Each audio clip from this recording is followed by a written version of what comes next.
পুনৰ স্বাগতম জনাইছোঁ মোৰ চেনেললৈকে। আৰু আজি মই এটা সুন্দৰ ঠাইত আছোঁ আৰু ঠাইডোখৰৰ নাম হৈছে মানাছ। আৰু মানাছৰ গাতে লাগি থকা কালপানী বজাৰ বুলি কয়। আৰু কালপানী বজাৰত আমাৰ অকণমান আলহী আছে আৰু সেই আলহীৰ ঘৰত আজি আহি মই এটা খুব ধুনীয়া বস্তু আপোনালোকক দেখুৱাব বিচাৰিছোঁ। মই য'ত আছোঁ বৃহৎ খেতি কৰিছে তেওঁলোকে।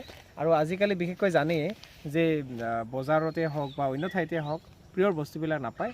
সকলোবিলাক মানে ভেজাল বস্তু, যেনে আপোনাৰ শাক চব্জিয়ে হওক বা যিকোনো বস্তু চব ভেজাল হৈছে আৰু ডুপ্লিকেট হৈছে।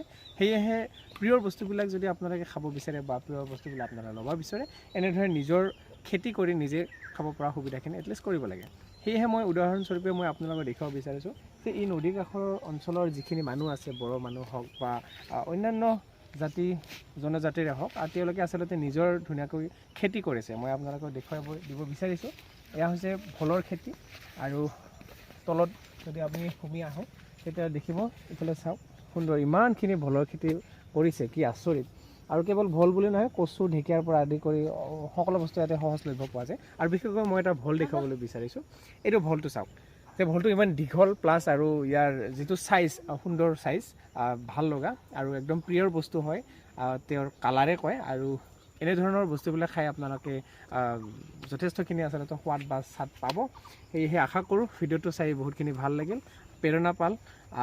আৰু এনেদৰে আগবাঢ়ি যোৱাৰ কাৰণে মোৰ ফ'ল' বা ছাবস্ক্ৰাইব কৰিবলৈ নাপাহৰিব। ধন্যবাদ।